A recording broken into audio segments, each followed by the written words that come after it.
en el tema que me han propuesto y dentro del contexto que me lo han propuesto, ¿no? Ustedes están en un curso en el que van a ver varios módulos, y este es el módulo como más teórico, más... perdón, ¿dónde tengo mi anotación? Es el módulo más especulativo acerca de los principios, una especie de, bueno, entender bien qué significa ser republicano. Y como estamos en el nivel de los principios, yo me voy a referir a qué significa ser republicano de una forma muy general, que por supuesto que es válido para los que están en Acción Republicana, para los que estén en el partido político paralelo, para los que vayan a ser candidatos, pero pienso que lo que yo voy a explicar hoy es válido también para otros países en los cuales hay una preocupación fundamental por renovar la política conforme a principios sólidos, permanentes. Y en ese contexto, bueno, ustedes tienen otros módulos como más concretos sobre poder y constitución, temas de administración municipal, van a ver ahí, comunicación efectiva, temas más específicamente económicos y de liderazgo. Bueno, en ese marco yo he preparado una exposición que espero que les ayude a, como les digo, a ver esto en una perspectiva un poco más amplia. Voy a hablar primero de la República en general, los significados de esta palabra polisémica que es la República, y después voy a explicar qué significa tener unos principios de pensamiento político y consecuentemente, de acción política. Puesto que una acción que no se apoya en un pensamiento profundo puede ser como una veleta que va cambiando de orientación según el sentido en el que soplan los vientos. Y dicho eso, voy a referirme quizás a uno de los temas clásicos de la filosofía política que ayuda a centrar estos principios, que es el de las formas de gobierno, y especialmente la distinción que hacen tanto Platón como Aristóteles entre formas de gobierno justas y formas de gobierno injustas. En torno a las formas de gobierno, uno puede pensar en principios un poco más específicos, pero que aún así son muy generales comparados con lo que son las políticas públicas concretas que hay que decidir según circunstancias variables. Y dicho eso, voy a tratar de mostrar cómo el ser republicano, en este sentido profundo que les voy a exponer, tiene consecuencias a nivel de cómo concebimos la persona, los grupos en los que la persona existe y vive, comenzando por la familia, progresando por distintos grupos o sociedades intermedias entre la familia y la comunidad completa, que actualmente es el Estado. Y también me voy a referir al orden internacional y a las relaciones entre el Estado y las iglesias, o al tema de la religión, que cumple en la filosofía política clásica una función muy importante, y también así en el republicanismo clásico. Y voy a terminar hablando de la relación entre el republicanismo clásico y las virtudes personales y cívicas. Este es un tema tan clásico que ha sido abordado desde autores muy como, vamos a decirlo así, cristianos, como Santo Tomás de Aquino, hasta autores sumamente paganos, como Aristóteles, y después de Santo Tomás de Aquino, por autores que se fueron alejando de la matriz de la cristiandad católica de Europa a medida que se fue esta desdibujando, como por ejemplo Maquiavelo, que le da mucha importancia a las virtudes, y después de él también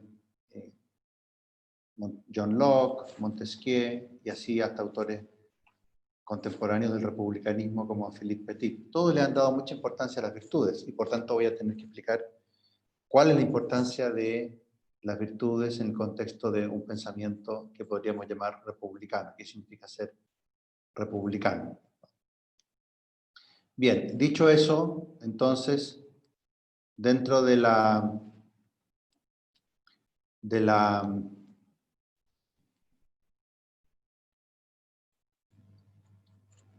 polisemia de la palabra república, para que se entienda qué significa ser republicano. Yo quiero hablarles de dos como significados, uno muy amplio, y otro más específico. El significado más amplio de república es simplemente el de la comunidad política completa.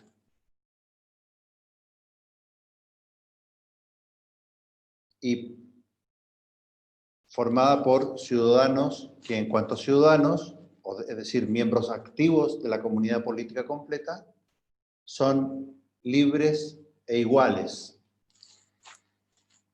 Ese es el sentido que le da Platón en su libro que se titula La República. En griego es la palabra politeia.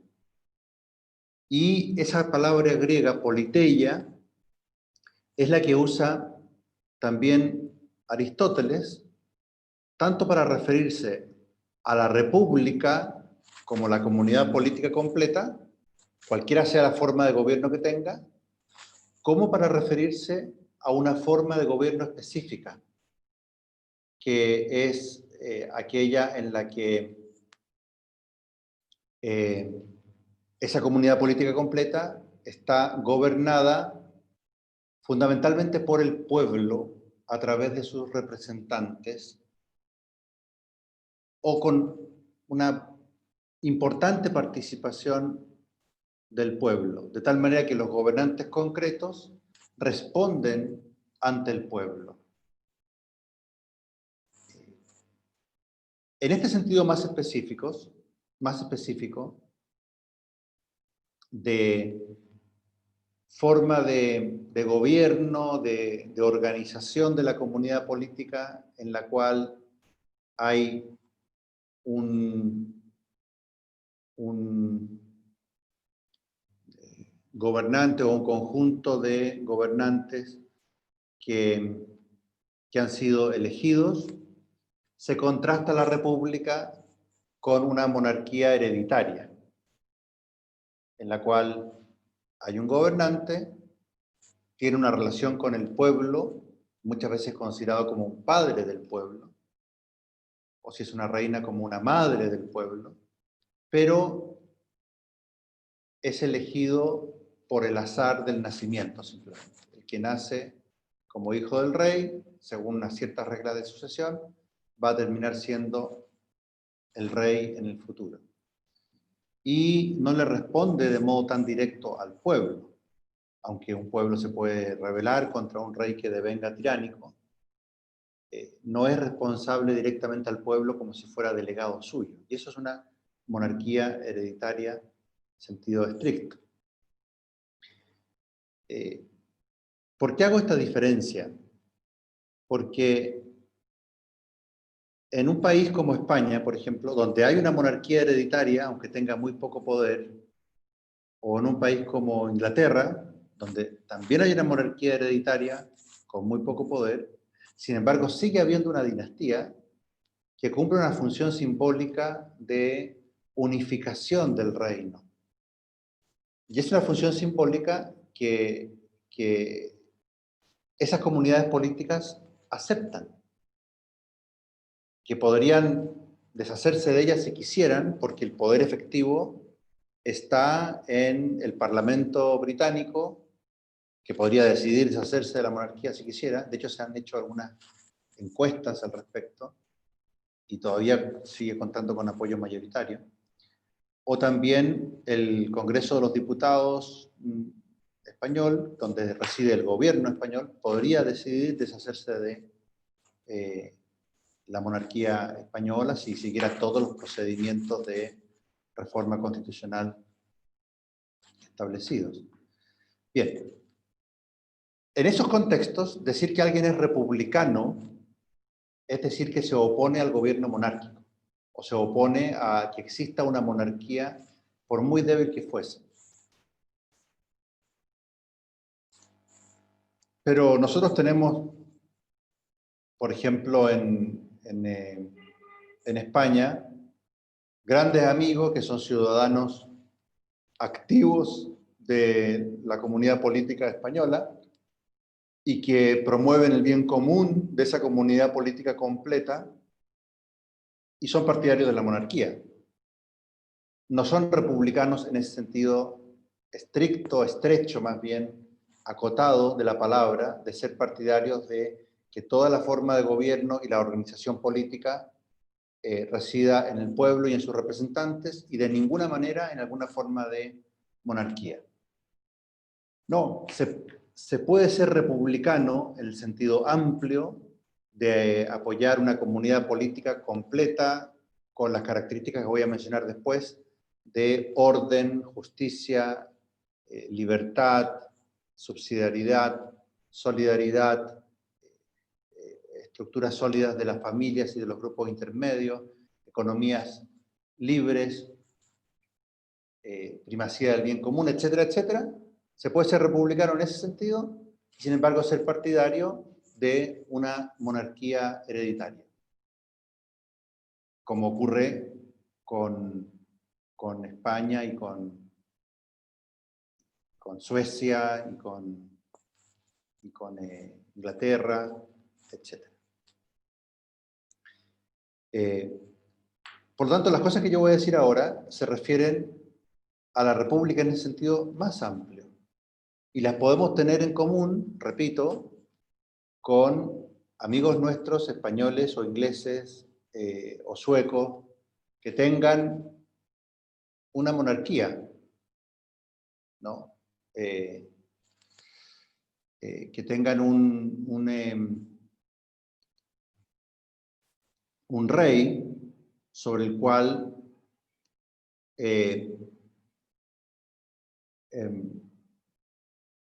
ellos tengan algún tipo de lealtad, de adhesión al monarca, sin que por eso dejen de ser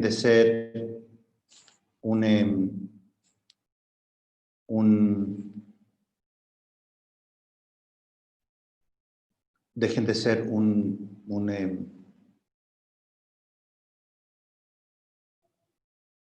un republicano en el sentido que nosotros le vamos a dar a esta exposición, ¿no? Bien. Hecha esa aclaración, ahora les explico la idea de comunidad política completa que está sobre todo en Platón y en Aristóteles, y desde ahí ha ido subiendo, llegando hasta nosotros.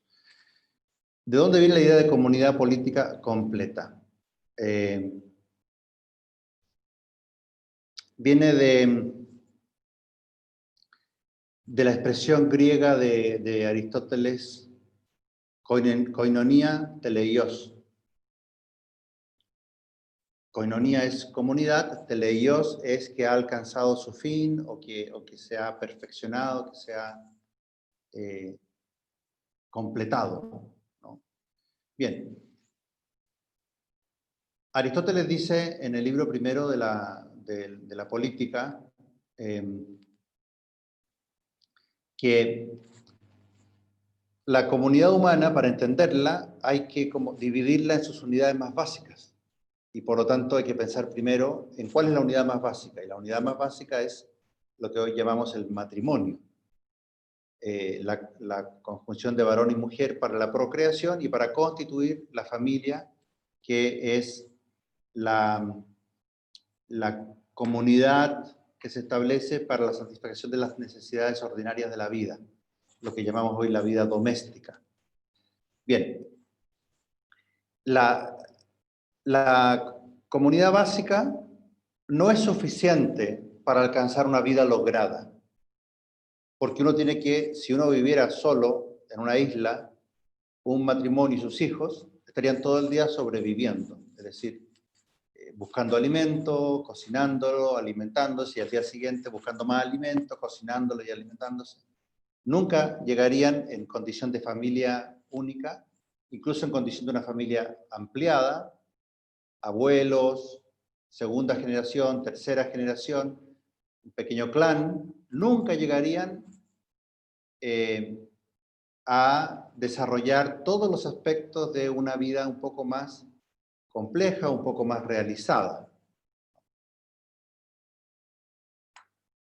¿Qué se requiere entonces? Un crecimiento, y eso da origen a familias ampliadas, a tribus, después a aldeas sedentarias, y un montón de aldeas pueden constituir, dice Aristóteles, una ciudad, una polis. Y esa polis es lo que en la época de Aristóteles era la comunidad política completa. Piensen que en la época de Aristóteles una polis podía ser del tamaño de lo que hoy llamamos una ciudad pequeña, como un pueblo, ¿no? De Chimbarongo, por ejemplo. Eso podría ser una polis. Por mencionar una ciudad que yo le tengo mucho cariño porque he estado muchas veces ahí, en fin, y que pueden ser 5.000 habitantes o menos de 5.000 habitantes, y eso para Aristóteles era una cosa gigantesca. Pues ahí ya se puede conseguir una cierta perfección, ¿no? Porque hay intercambio entre personas, intercambio entre familias, comercio con otras ciudades, etc. La comunidad política completa, entonces, es una agregación de familias hasta alcanzar un tamaño suficiente como para que haya división del trabajo, intercambio de bienes y servicios, una cierta complejidad. Pero ser republicano en un estadio muy posterior de desarrollo en relación con la polis griega era tener, por ejemplo, el nivel de complejidad al que llegó la República Romana. Es decir, ya muchas tribus, una ciudad Roma, pero que después se expande por Italia y tiene muchas ciudades, y llega un momento en que para tener un cierto control, comienza a ser más eficiente tener en realidad un imperio. Eso fue lo que comenzó Julio César, y de hecho lo mataron por estar él eliminando la república y tratando de sustituirla por una monarquía. Pero aunque lo hayan matado, lo que vino después fue simplemente confirmación de lo que él había hecho.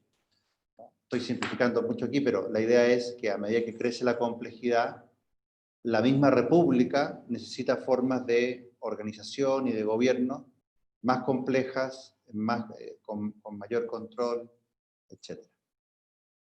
¿Y qué es ser republicano en esos contextos, entonces? Ser un ciudadano activo de esa nueva forma política que surge.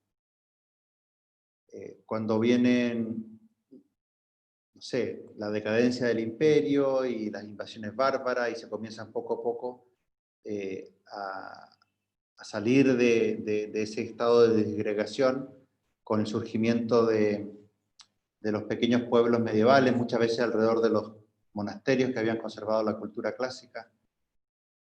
Esos pequeños pueblos que después constituyen repúblicas, ¿qué es lo que necesitan? Necesitan ciudadanos libres y activos que le den su organización a esas realidades políticas. ¿Y qué significa ser republicano entonces en eso?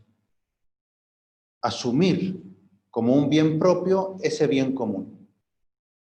Fíjense que en las polis griegas ese bien común era controlado por unos pocos ciudadanos libres e iguales que descansaban sobre la masa de ciudadanos, o sea, perdón, de personas que no eran ciudadanos y de esclavos. Y lo mismo en la República Romana.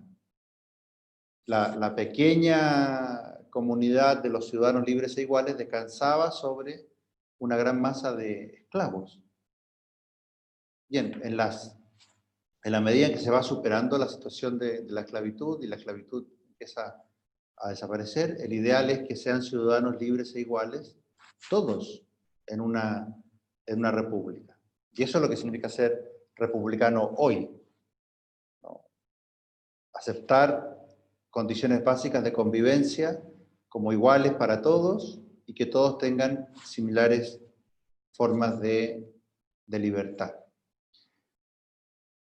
Como ven, esto que estoy diciendo son principios básicos que van más allá de si hay una monarquía hereditaria como en España o un régimen republicano democrático en sentido estricto como el que hay en Chile. Bien, dicho eso, paso a explicar qué son los principios que ha de tener un republicano en este sentido más amplio. Y para eso quiero recordarles que en la filosofía política los principios vienen dados por los fines a los cuales tiende la acción política. ¿Por qué? Porque según la filosofía clásica, el fin es lo primero en la intención y lo último en la ejecución. Y lo primero en la intención es el principio, lo que uno se propone conseguir. Entonces están muy vinculados los principios que podríamos formular, y que vamos a formular después, con los fines que nos proponemos. Por ejemplo, ¿cuál es el principio básico, no de un republicano, sino de un plutócrata? ¿Qué es la plutocracia? La plutocracia es el régimen en el que manda el que tiene más dinero. Bueno, y el principio básico de un plutócrata es que hay que enriquecerse. Mientras más riqueza se tiene, mejor. ¿Y eso qué significa? Que su fin último va a ser tener más riqueza. El fin último, por lo tanto, no es el bien de toda la comunidad política completa, sino el enriquecimiento de los más ricos. Enriquecerse más. Como decía mi profesor de filosofía política, Rafael Alvira, en la Universidad de Navarra, el mandamiento supremo del plutócrata, enriqueceos. Y un republicano, en el sentido clásico de Platón, de Aristóteles, incluso de Maquiavelo, o de Montesquieu, o de Locke, es alguien que le da importancia a la riqueza, pero como dice Santo Tomás, en su comentario a la política de Aristóteles, solo como un medio, no como un fin. Por tanto, enriquecerse no es un principio básico del auténtico republicano. Conseguir los recursos necesarios para promover el bien común es una necesidad de medio, pero no un fin. Y por tanto, no es un principio. No es un principio fundamental, evidentemente que hay que cuidar la economía, etc. Y además, para entender los principios, aparte de los fines, que son los que definen totalmente los principios, hay que considerar también cuál puede ser la estructura, la forma de organización mejor para la comunidad política completa. Y de ahí surge lo que Leo Strauss, en su famoso ensayo ¿Qué es filosofía política?, que les recomiendo, denomina la pregunta fundamental de la filosofía política clásica, que es ¿cuál es la mejor forma de gobierno?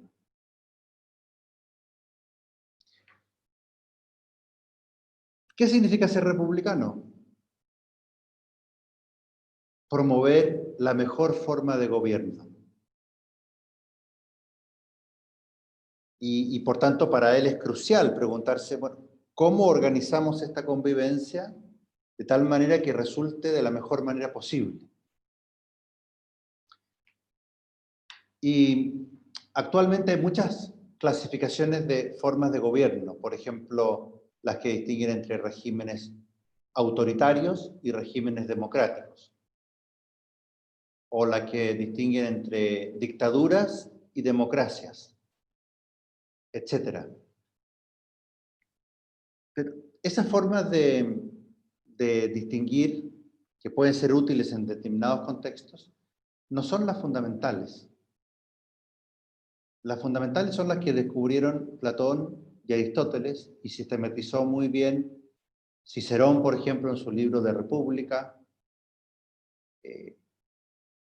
y finalmente Santo Tomás de Aquino en sus comentarios a Aristóteles, y que los han repetido hasta el día de hoy los seguidores de Santo Tomás y de Aristóteles en la época contemporánea.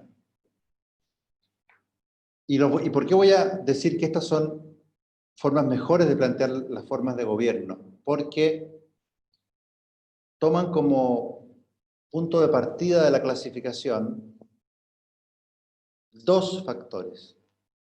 Primero, la cantidad de los que gobiernan, y en segundo lugar, si el fin que se proponen es justo o injusto. Y esa consideración ética de la estructura del gobierno es fundamental. En la ciencia política contemporánea, desde comienzos del siglo XX más o menos, se queja Eric Voegelin de que se ha expulsado la cuestión valorativa de la consideración de las formas de gobierno y se pretende hacer una consideración meramente neutral, no valorativa de las formas de gobierno, como si se pudieran explicar suficientemente las diferencias por referencia solo a la estructura y no a los fines que se proponen las distintas formas de gobierno. Esto dio origen a algo muy malo, que fue precisamente que los ciudadanos perdieran de vista que lo esencial son los fines que se proponen los gobiernos. Mucho más importante que si el régimen es presidencialista o parlamentario, por ejemplo, o si hay una monarquía constitucional o una república sin monarquía, es si ese régimen, la monarquía o la república, el presidencialista o el parlamentario, realmente buscan el bien común o se corrompen y empiezan a buscar el bien particular de un grupo pequeño, por ejemplo, o de un monarca. Eso es mucho más importante.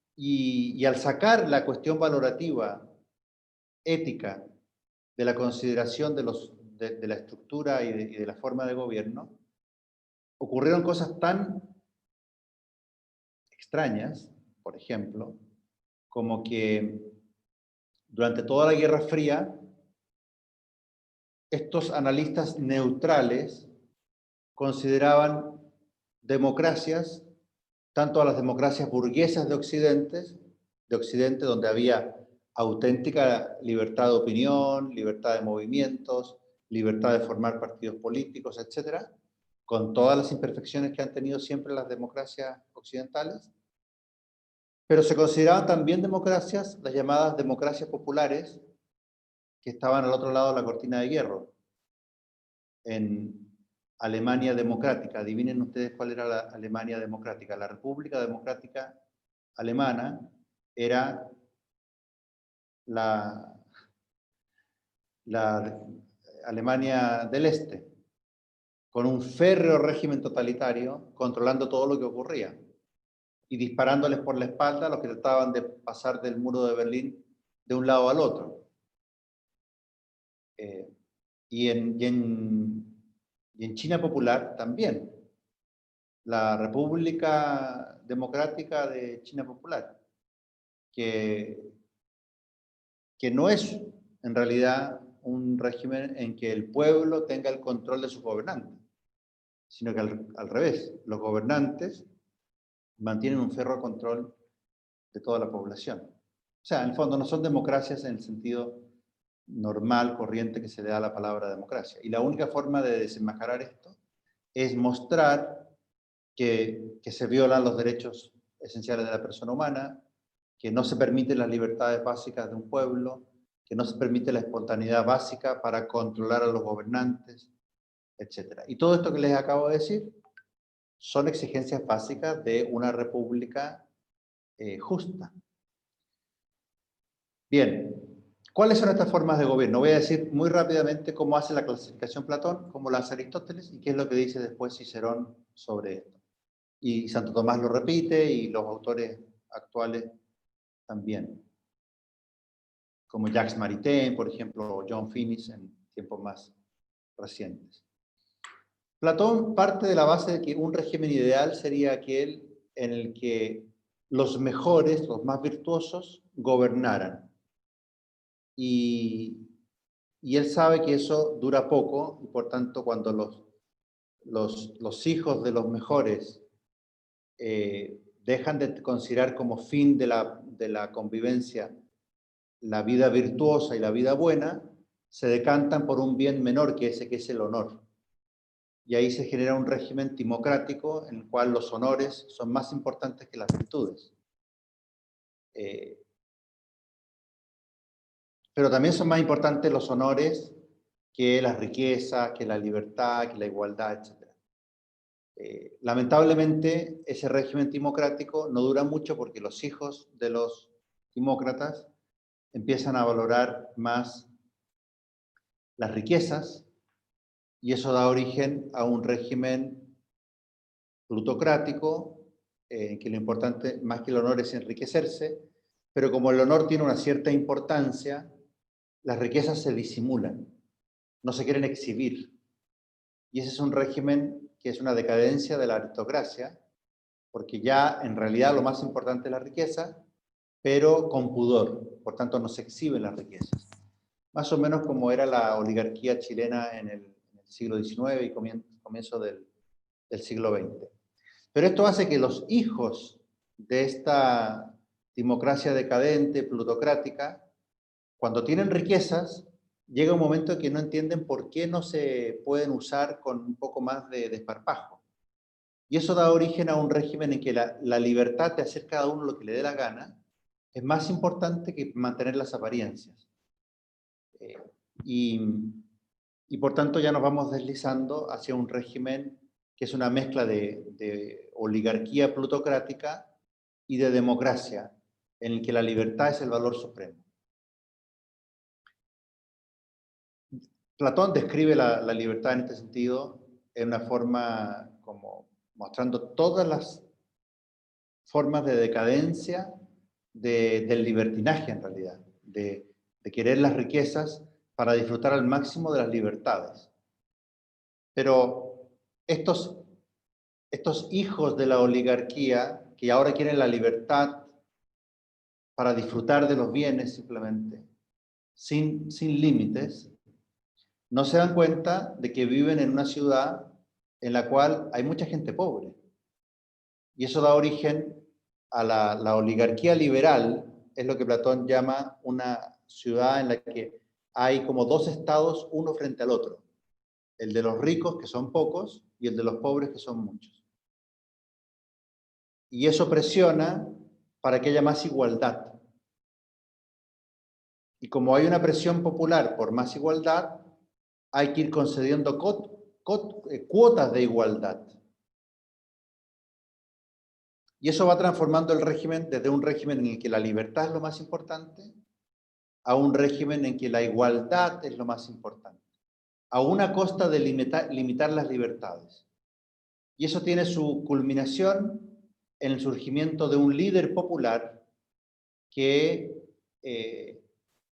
da un golpe de fuerza apoyado por el pueblo que es más pobre para distribuir los bienes de los ricos entre los pobres.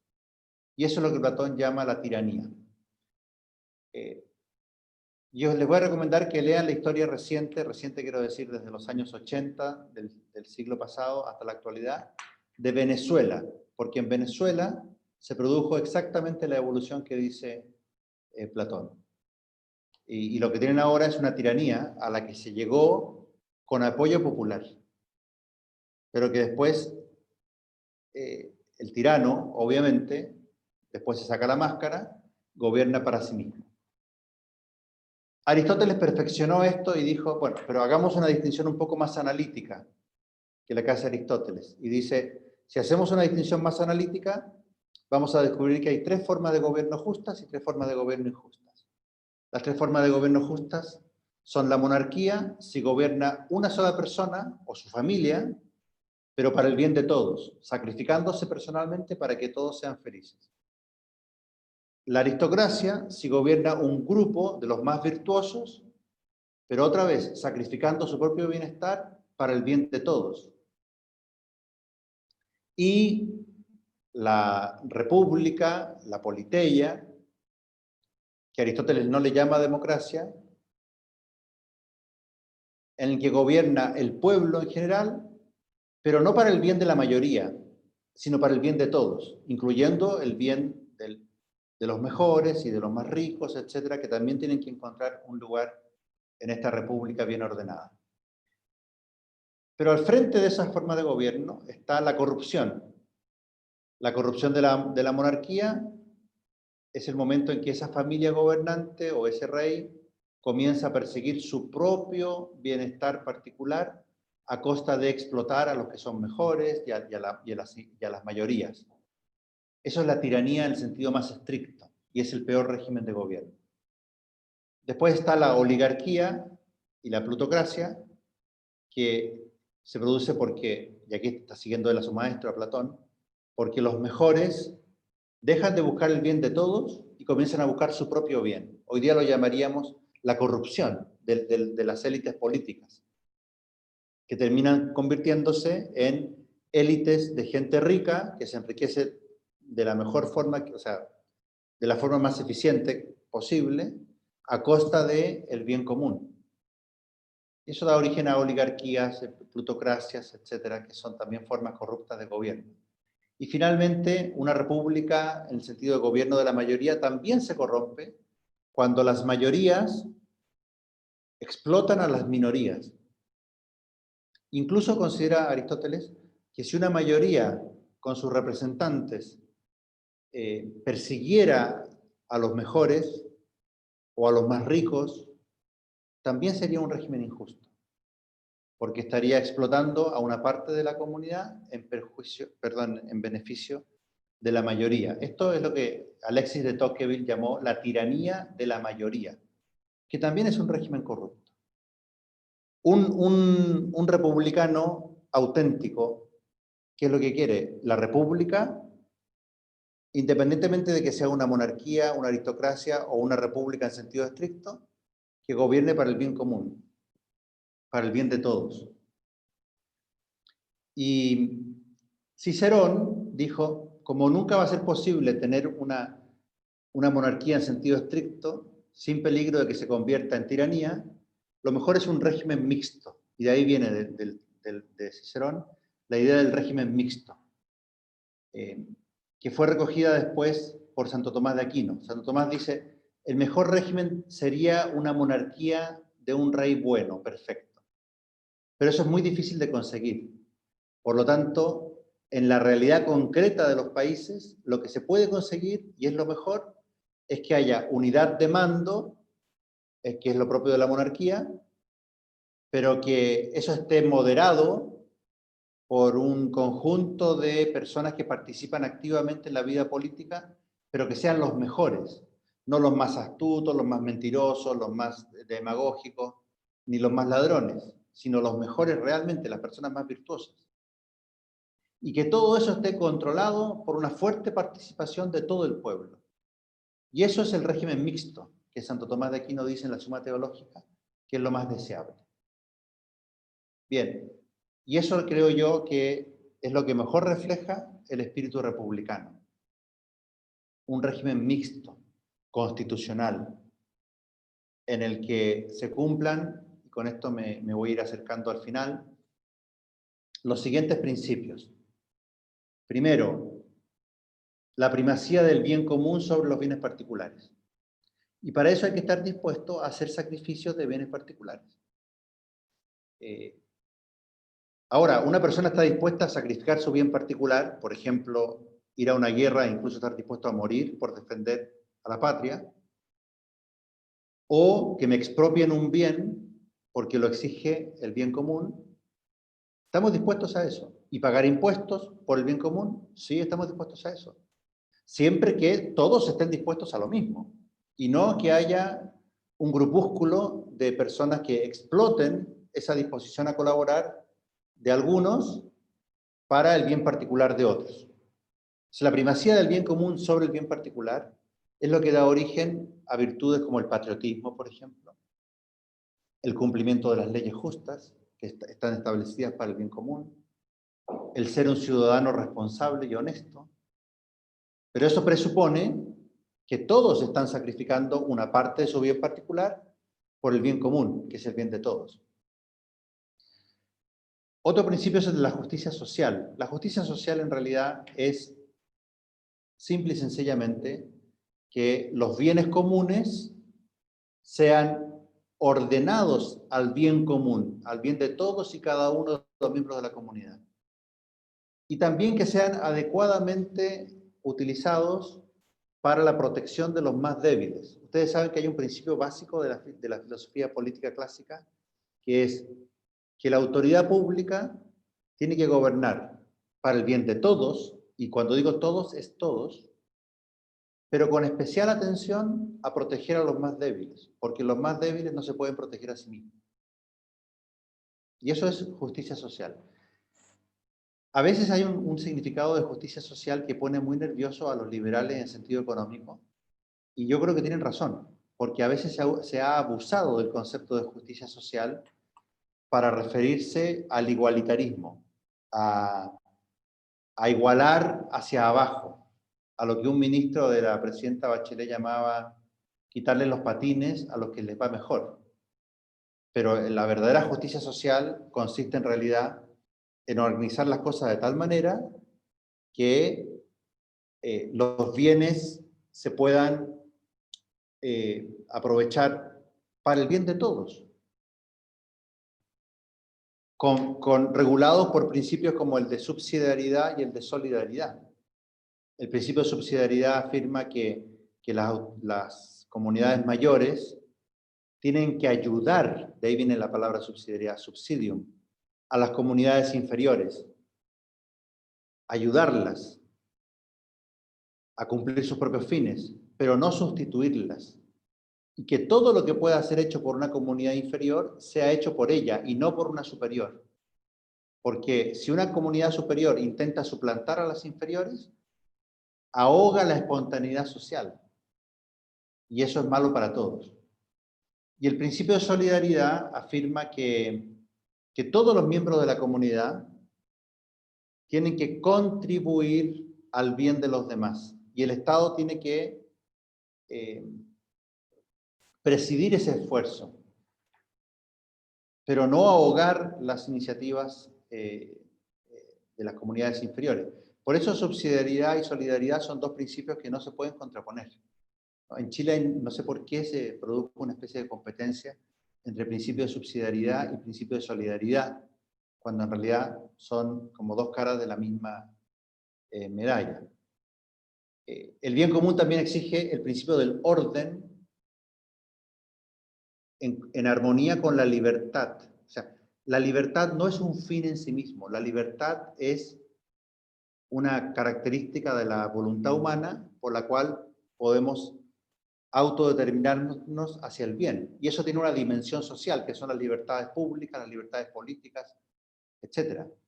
Pero esas libertades son el modo humano de alcanzar el bien común y por tanto exigen orden.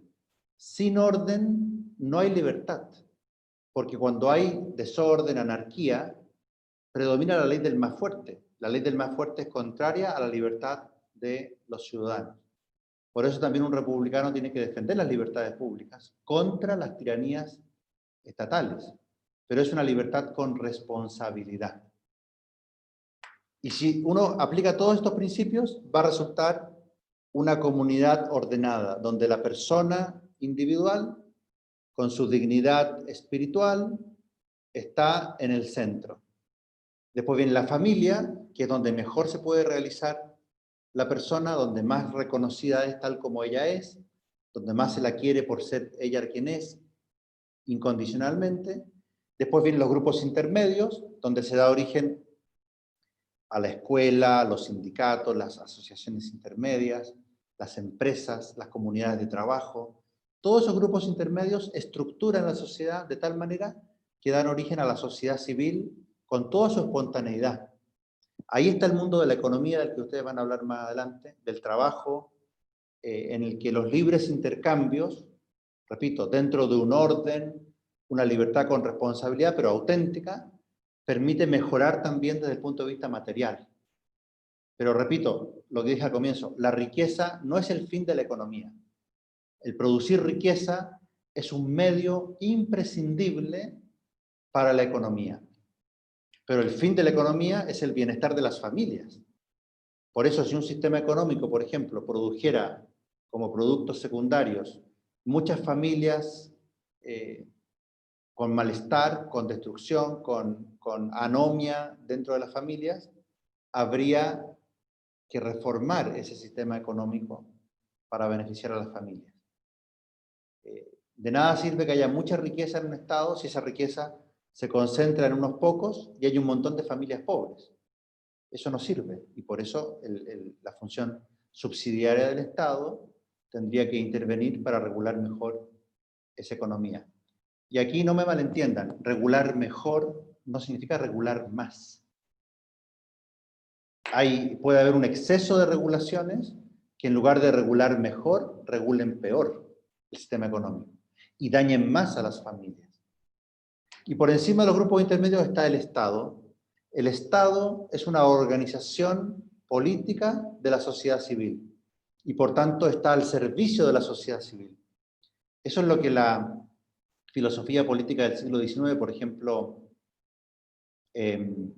Donoso Cortés, llamaba la soberanía de la sociedad sobre el Estado.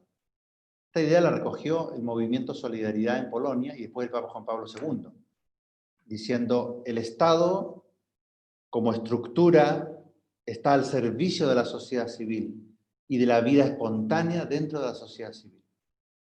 Y por tanto no puede absorber a la sociedad civil. Y estados bien estructurados y bien ordenados con esta jerarquía, persona, familia, grupos intermedios, sociedad civil, y el Estado al servicio de todos ellos, ellos pueden organizarse a nivel internacional creando un orden internacional justo.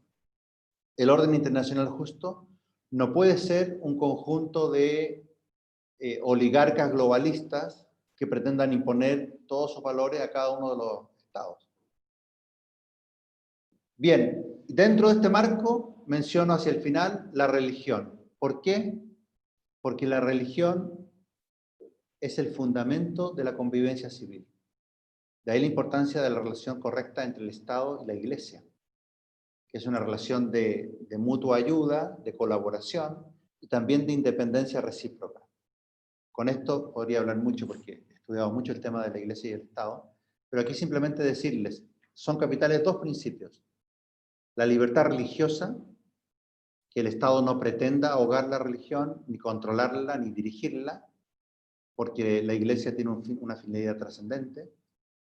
Y también la libertad civil de los miembros de las iglesias para las cuestiones meramente técnicas, en las cuales la Iglesia no tiene competencia. Sin eso podemos incurrir o en el laicismo, que pretende ahogar la religión, sofocarla, expulsarla del ámbito público, negando la riqueza que la religión puede aportar, o en el clericalismo, que consiste en que los clérigos pretendan dirigir a los laicos en cuestiones que son meramente técnicas para las cuales ellos no están suficientemente capacitados. y que es tan desagradable por lo demás. Y por último, el republicanismo y las virtudes personales y cívicas. Solamente quiero decirles que es una convicción básica del republicanismo que sin virtudes personales y cívicas colapsa la república. Y todos los estudios que se han hecho de cómo han colapsado las grandes civilizaciones demuestran que lo que ha fallado es las virtudes. Los romanos dijeron, ya en el siglo I antes de Cristo, Cicerón decía, se están perdiendo los mores maiorum, significa en latín, las virtudes morales de nuestros antepasados. Se están perdiendo y por eso se está decayendo la república. Y cada vez que hay decadencia en las virtudes personales y cívicas, no hay organización política capaz de detener la decadencia de la república. Y un síntoma de que estamos en esa situación es que, por ejemplo, un intelectual ateo, sin ningún fundamento religioso, como Carlos Peña, en alguna de sus recientes columnas, defendió la idea de que con élites políticas que no le dan importancia a las virtudes, y por tanto no hay prudencia, no hay justicia, no hay contención de las pasiones del pueblo, la república simplemente se hunde. Y lamentablemente en eso es lo que estamos ahora. Y por tanto una misión fundamental de un movimiento republicano es recuperar las virtudes en la ciudadanía, comenzando por los dirigentes.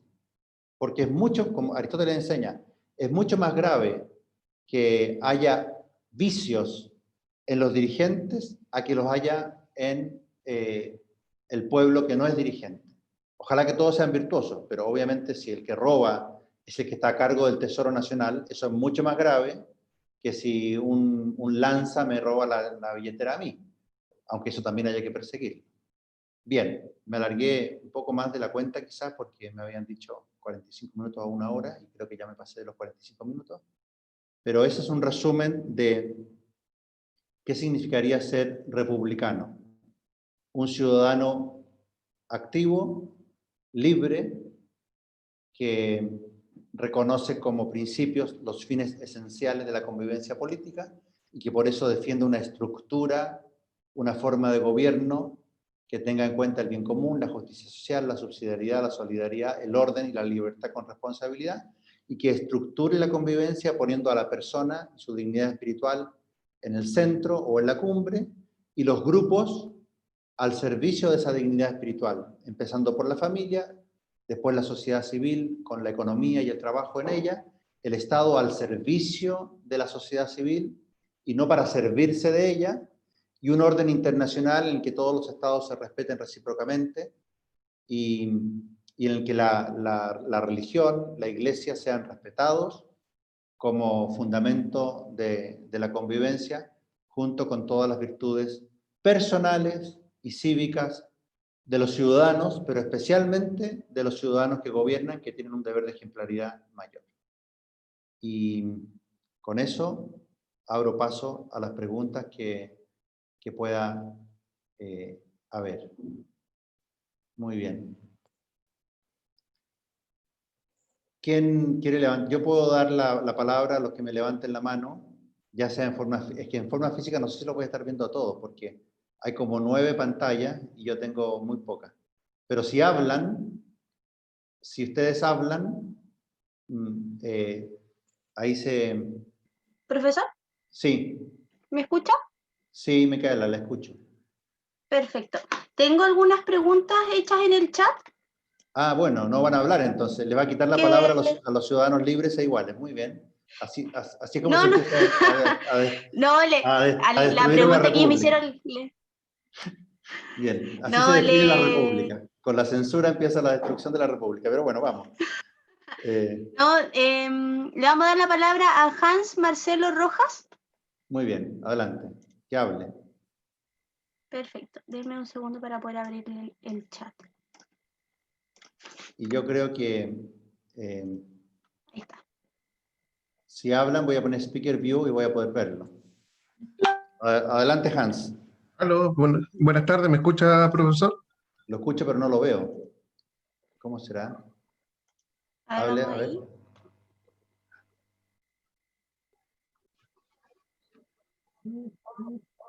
¿Aló? ¿Me escucha? Sí, Ahí. lo oigo. Adelante. Ya, bueno, yo he estado bien atento a su presentación, el cual agradezco. Bueno, más que nada consultarle a usted su mirada con respecto al presente que tenemos ahora. ¿Cómo define usted lo que estamos viviendo? ¿Es una plutocracia? Y bueno, usted decía que el sistema mixto sería el ideal. ¿Y cómo llegamos a un sistema mixto cuando la política actual está tan polarizada? Que es lo que yo había escrito en el chat. No sé. Eso. Muy bien, gracias. Y gracias por escribirlo en el chat. Yo igual prefiero las preguntas directas y ver la cara de los que están preguntando. Mire, ese es un análisis difícil de hacer porque al final todos los regímenes que hay actualmente en el mundo son regímenes mixtos, pero algunos son más virtuosos que otros y algunos están en franca decadencia, ¿no? Entonces, eh, ¿cuáles son más virtuosos, cuáles son menos virtuosos? Es difícil decirlo, pero fíjese el análisis que uno puede hacer del caso chileno.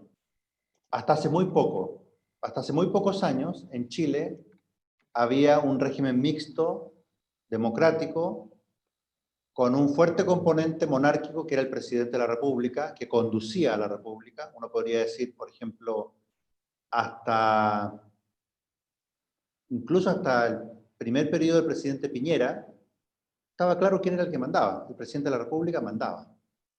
Y eso estaba complementado por una clase política, por tanto, una aristocracia si había gente buena y una oligarquía si había gente mala, y estaban las dos cosas muy mezcladas, gente mejor, gente peor, bien mezclada, y un pueblo que participaba a través de elecciones periódicas y de reclamo y de queja y de protesta, lo que uno quiera, y en el pueblo también había mezclada gente buena, virtuosa, con gente más o menos corrompida, y por lo tanto eso era un régimen mixto, claramente mixto, pero ahí depende cómo opine uno qué tan corrompido estaba el presidente de la República, los parlamentarios, los ministros, los gobernantes de distintos niveles, y qué tan corrompido está el pueblo, si ese régimen mixto estaba más cerca de lo que Aristóteles llamaba los regímenes justos, o más tirado hacia lo que Aristóteles llamaba los regímenes corrompidos.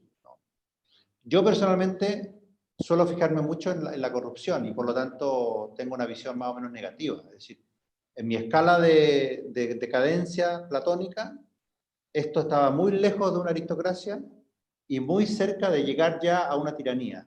Muy cerca, o sea, mucho libertinaje, mucho igualitarismo falso y muy cerca de que surgiera un líder populista y que dijera, vamos a dar vuelta a esto. Y eso es lo que puede pasar ahora, ahora que estamos en esta circunstancia.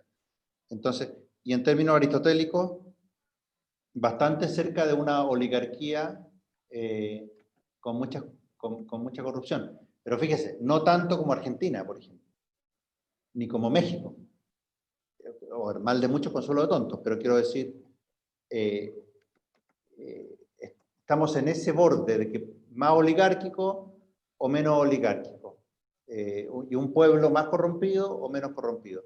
Ese es el análisis que hay que hacer. Bien, ¿qué más? Perfecto. Vamos a darle la palabra a Juan Anfonsi. Ya, adelante Juan. Perfecto. Ahí le estamos dando, le pedimos que active su micrófono.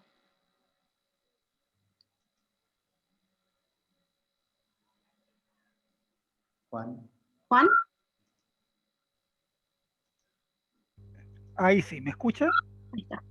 Sí, ¿Aló? Ya, sí. profesor, buenas tardes. Lo veo, Juan Anfosi, ya. Gracias por su presentación. De Tengo nada. dos temitas que quisiera ver. ¿Podría decirse de que la esencia republicana o lo enemigo de la esencia republicana es la corrupción? Que ese es el lema fundamental que debiéramos enfocarnos en. Y lo segundo, ha habido por ahí el parlamentario señor Walker, parece que fue, en que ha hecho bastante hincapié en que la propiedad privada no puede estar por encima del bien común. ¿Cómo se equilibra eso con lo que estamos conversando? Sí. No sé si Se dejó en entiende claro perfecto. Muchas No, gracias. se entiende perfecto. Sobre la primera, habría que reformularla así, entonces. En términos positivos, si de la esencia del republicanismo es la virtud ética de sus gobernantes y ojalá de la mayor cantidad posible del pueblo. Si es eso la esencia del republicanismo, yo le digo que sí. Lo dice gente como Philippe Petit, profesor de Princeton, en Chile Carlos Peña, en varias columnas, que antes parecía ser más como escéptico, en fin, ahora no, la virtud, necesitamos virtudes, virtudes morales, virtudes en el pueblo, virtudes en los gobernantes. Por lo tanto, lo que más destruye las virtudes morales es la corrupción. Pero entonces hay que entender la palabra corrupción en un sentido bastante amplio, porque a veces se entiende corrupción como que no sé, si el ministro metió mano a los gastos reservados y se los llevó para la casa, como pasó con el escándalo de los sobresueldos, o si se hicieron triangulaciones para darle más plata a los funcionarios de MOP, en el caso MOP Gate. Claro, esa es corrupción, por supuesto, o la cutufa de los ejércitos, cualquier cosa en la que es como sacar plata subrepticiamente, corrupción. No, pero también es corrupción que haya un libertinaje desatado en la juventud, por ejemplo. O para qué decir, si son viejos que ya deberían tener más control de sí mismos, eso también es corrupción. Y de hecho, muchas veces están unidos. El que no sabe vivir con sobriedad republicana, entonces le falta la plata. Puede ganar 8 millones de pesos al mes, 12 millones, 16 millones, y el sueldo le parece reguleque, ¿no? Eso es corrupción, ¿me entiendes? Es decir, que no haya la sobriedad republicana en el modo de vivir no con demasiada plata, ¿me entiendes? Entonces, una forma de vida dispendiosa, libertina, sin virtudes morales, sin templanza, con alcohol, lo que yo llamo la trilogía maldita, ¿no? Alcohol, sexo y droga, o el tridente del demonio, también lo llamo así, se ríen mucho mis alumnos cuando les digo eso, el tridente del demonio, que con esto te clava. Bueno, si una persona vive así, obviamente que cuando le ofrezcan más plata no va a poder decir que no, porque va a estar corrompida por dentro. Entonces sí, yo creo que usted ha detectado bien, la esencia del republicanismo es, como dice Maquiavelo, la virtud. La virtud. Ahora, eso tiene reflejos en las virtudes cívicas, de respeto, de convivencia, de saber escuchar la opinión de los demás, de saber cumplir con los deberes cívicos, de votar, de pagar los impuestos, y un largo etcétera, ¿no? Son virtudes cívicas, republicanas. Y eso le da a la connotación de corrupción un significado mucho más amplio que simplemente el meterle la mano al bolsillo del Estado, que por supuesto que está mal. Y sobre lo segundo, que la propiedad privada no esté por encima del bien común es evidente en los principios republicanos, pero hay que tener mucho cuidado con una trampa diabólica, que es el contraponer cosas que no están contrapuestas. Porque mi propiedad privada, mi propiedad sobre mi auto, por ejemplo, bueno, no tengo auto, pero si tuviera, mi propiedad sobre mi auto no está por encima del bien común. Y eso significa que yo no puedo manejar por donde me dé la gana, que me tengo que tener la luz roja, que no puedo usar mi auto para chocar el auto del vecino, por supuesto. Y mi propiedad privada sobre una parcela no está sobre el bien común. Por lo tanto, si hay que hacer una carretera por ahí, mala suerte. Tengo que dejar que hagan la carretera por ahí. Sí, mi propiedad privada está subordinada al bien común. Pero es de la esencia del bien común que la propiedad privada se expanda lo más posible a la mayor cantidad de gente posible. Por lo tanto, un Estado que impidiera el florecimiento de la propiedad privada, o un Estado, por ejemplo, que no expropiara cuando tienen que hacer una carretera por mi predio y no me pagara la indemnización correspondiente, o un Estado que no permitiera que se hiciera uso de la propiedad privada para aumentar la riqueza nacional, sino que estuviera siempre ahogando la propiedad privada, entonces sería contrario al bien común por ser contrario a la propiedad privada. la propiedad privada es un pilar del bien común, y por tanto no hay que contraponer las dos cosas. Es como si alguien dijera, la vida de las personas no está por encima del bien común. ¿Es verdad eso o no? Por supuesto que es verdad. Si es necesario, yo tengo que ir a la guerra para defender la patria.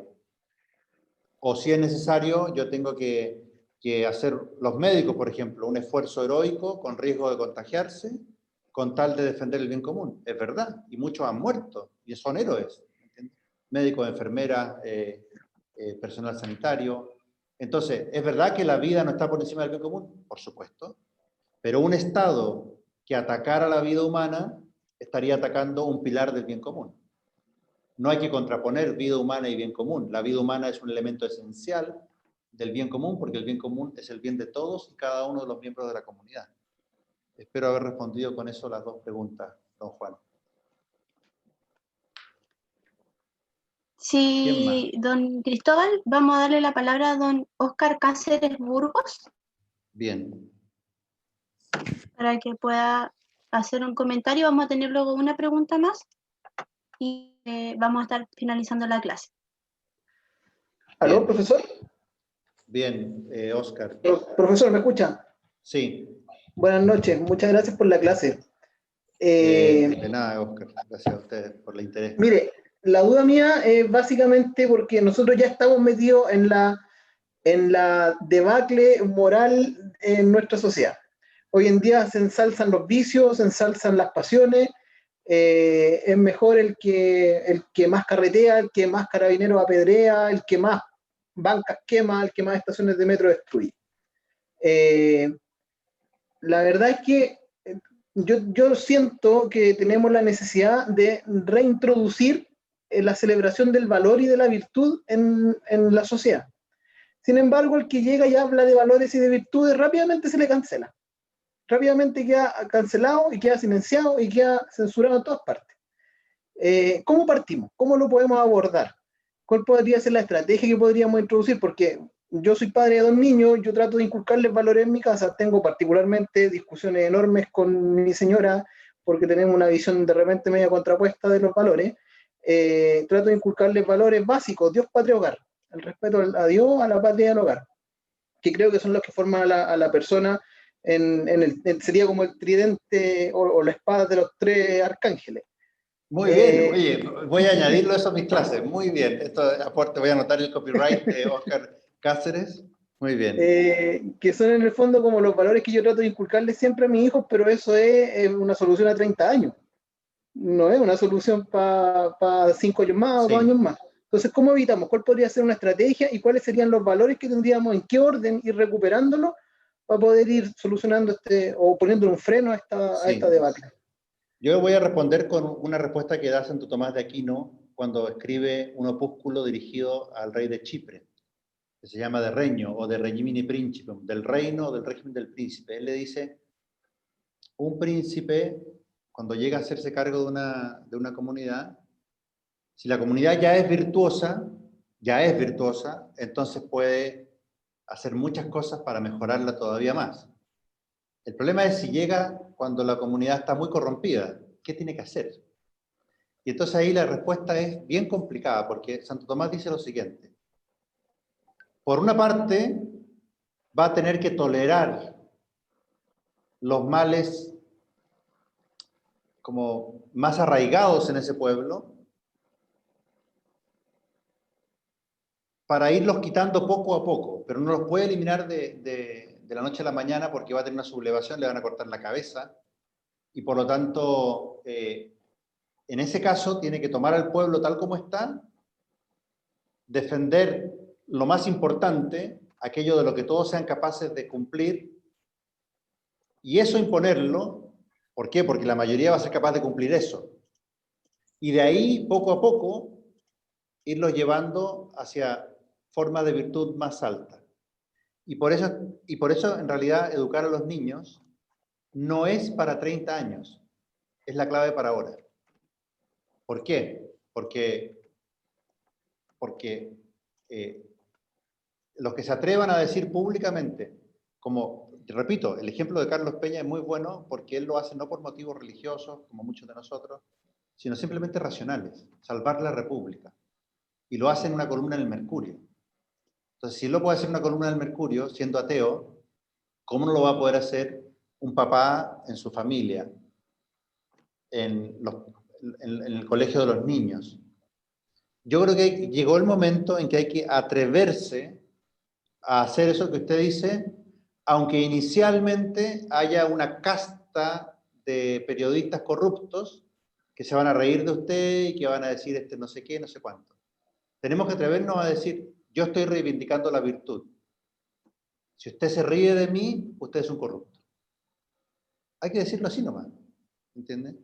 Y al final, al comienzo van a ser pocos, porque a nadie le gusta que se rían de uno, pero después van a ser más.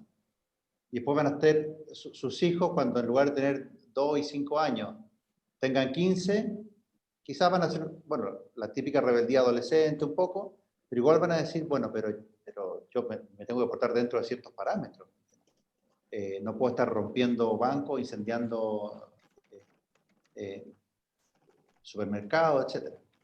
Entonces, hay que tomar el toro por los cuernos y empezar a decir estas cosas por activa y por pasiva, en la casa, en los colegios, y después, el orden de los factores depende de con quién esté tratando uno, porque si uno está dando una clase, por ejemplo, actuando en un ámbito en el que hay mucha gente descreída, Dios entra en el último lugar por ahí.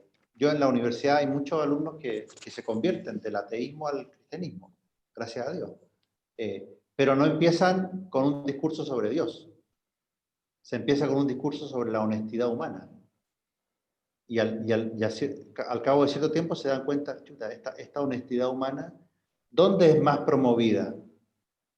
¿En el bar al que voy a drogarme? ¿O en realidad en este grupo que hace misiones en invierno y en verano?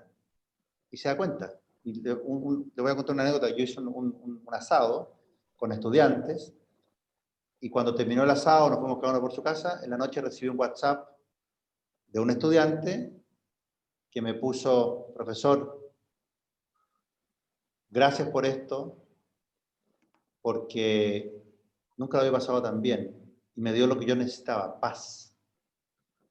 ¿Y por qué? Porque era un asado sobrio, templado, con conversaciones de altura entre los estudiantes, y no una tomatina, ¿me entiendes?, en la que la gente termina debajo de un sauce, ¿me entiendes? Entonces, resulta que este alumno estaba agradecido porque había experimentado algo así. Y otro que no es católico, no es nada, pero me acompañó a una actividad en Roma, y a la salida me dijo: profesor, en esta misa, una misa multitudinaria, con Juan Pablo II, fue hace años, me dijo: profesor, yo experimenté ahí una alegría que no era la de los estadios, donde voy a los conciertos. Bien, entonces hay que mostrar ese tipo de cosas sabiendo que la presencia de Dios va a llegar al final, en ese ambiente. En cambio, donde uno está con la familia, con los hijos a los que hay que educar, etc., hay que enseñarles que lo primero es Dios, porque el fundamento de las virtudes es religioso. Y es mucho más fácil practicarlas cuando se tiene una motivación eterna que cuando solamente se tiene la motivación terrena, aunque esta motivación terrena sea muy buena para los que no han tenido la gracia de la fe. ¿De acuerdo? Bien, eso es lo que le puedo Perfecto. responder. Muchas gracias, profesor. La última pregunta, y con esto ya finalizamos, Muy bien, de Francisco Díaz Martínez. muy bien. Haya sido solicitado para que se active su micrófono. Dale, Francisco. Buenas tardes, profesor. ¿Me escucha? Sí, Francisco, te escucho. Mire, después de escucharlo, primero, no tenemos a los más virtuosos, digamos, en nuestro gobierno y en el Parlamento, obviamente, sobre todo en el Parlamento, ¿ya? Yo veo a nuestro país sumido en la anarquía, veo además que se ha desarrollado una plutocracia, el dinero manda, Sí. hay algo, por ejemplo, que se dio en el rechazo y en el apruebo. A mí me tocó ser panelista de un programa de televisión local acá en Ñuble. Hoy que lo felicito. A mí no me invitan a ninguna parte.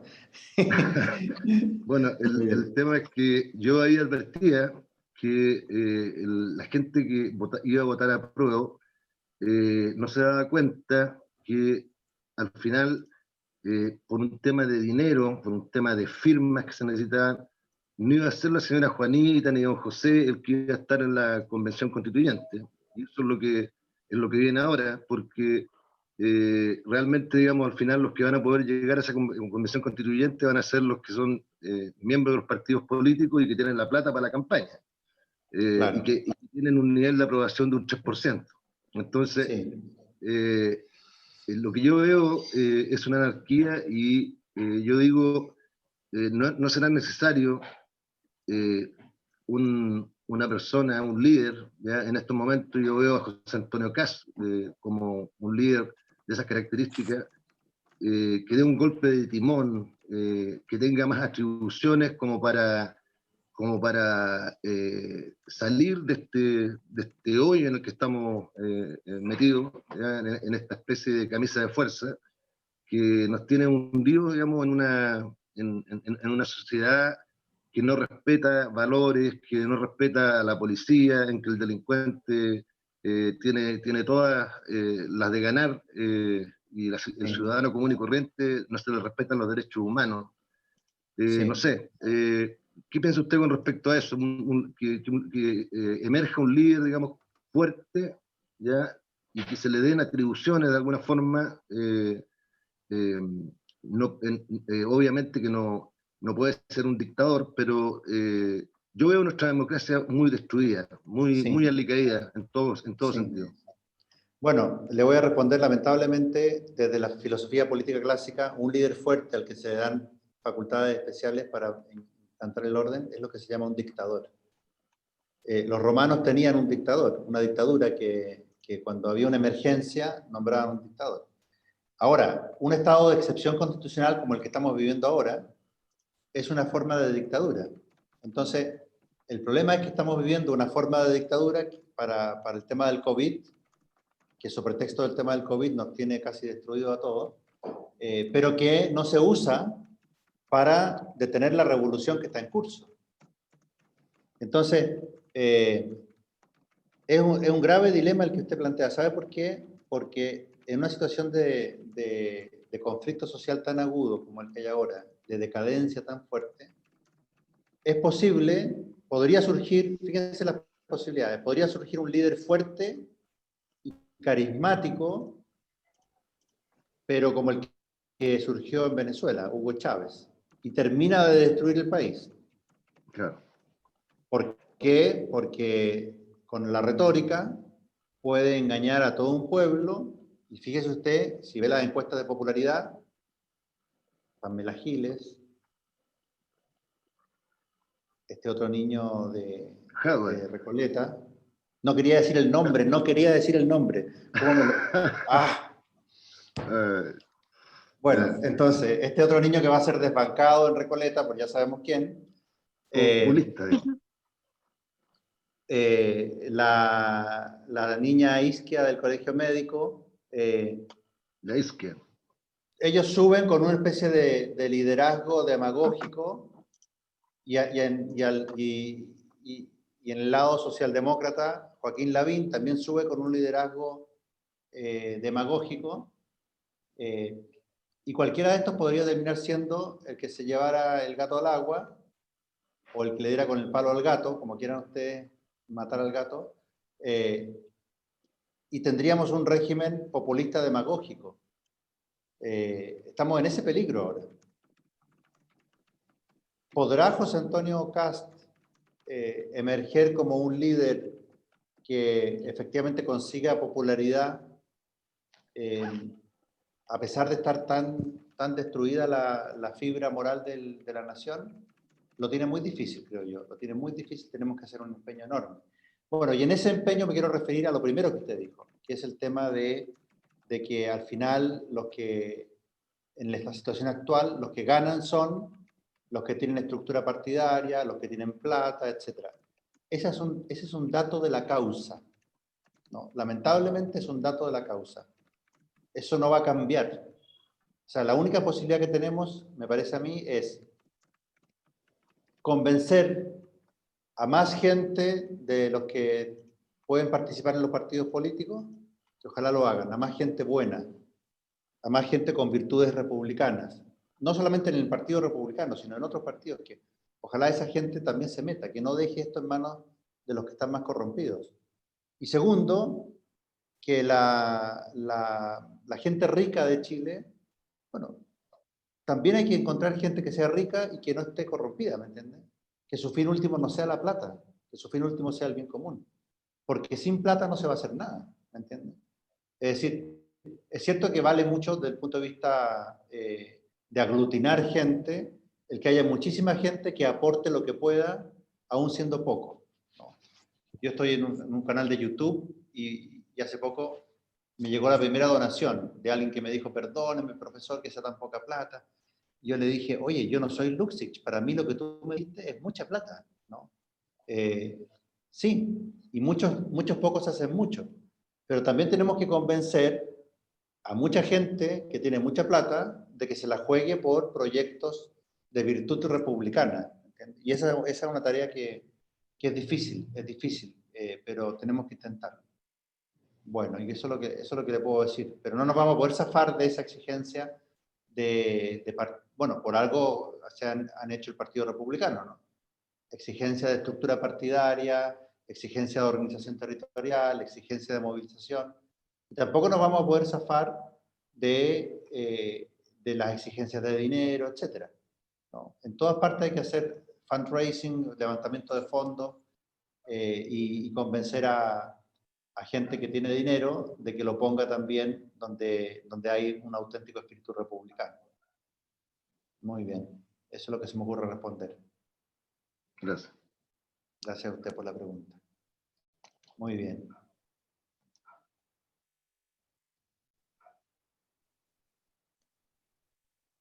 Eso es lo que se me ocurre a mí. No sé si alguien quiere El decir algo más. individualismo sí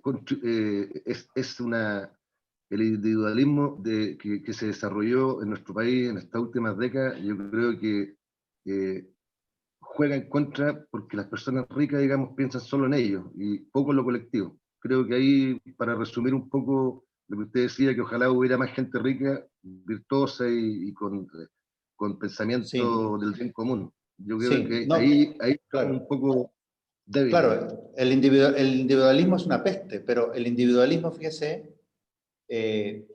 afecta a toda la sociedad. Ricos, pobres y medianos. Ricos, pobres y medianos. Lo que pasa es que si un pobre es individualista, bueno, hace daño dentro de la media agua y un poco más.